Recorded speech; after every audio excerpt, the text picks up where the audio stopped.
कौने बदरा से कजरा चोरैलू, कौने फूलवा से खुशबू मंगैलू।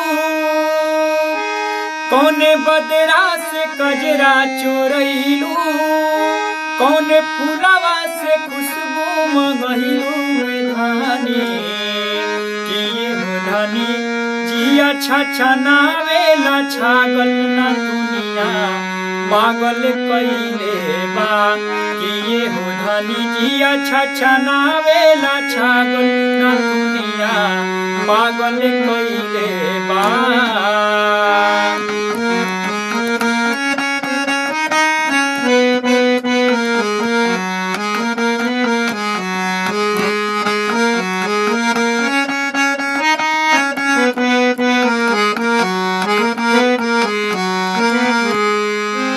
जब से दिल में बना ले बारू तू घरे, हर जगह अब तरावेलू तू ही नजर।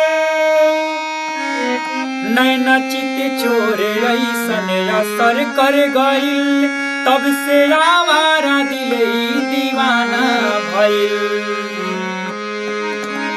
बोली बोले ले जैसे सुगनिया, चाल में थिर के जैसे हिरनिया। ये धानी की लाली लाली बिंदिया तनिंदिया ले भागल ना दुनिया पागल कइले बा। किए हो धनी जिया छछनावेला छागल ना दुनिया पागल कइले बा।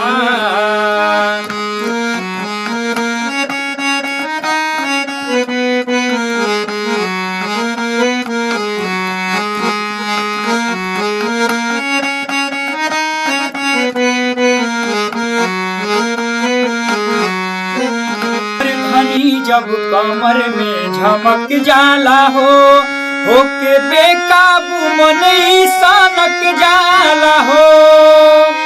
हर अदा हर कला से सहेजल हऊ, हमरे ला तू त धरती पर भेजल हऊ। इमारत के भगवान गढ़ले, कौनो कमी कसर नाही छोड़ले। इमारत के भगवान गढ़ले, कौनो कमी कसर नाही छोड़ले। ये धानी का जाने कितना मेटेरियल लागल न दुनिया पागल कइले बा। किए हो धनी जिया छछनावेला छागल न दुनिया पागल कइले बा। किए हो धनी जिया छछनावेला छागल ना दुनिया पागल कइले बा।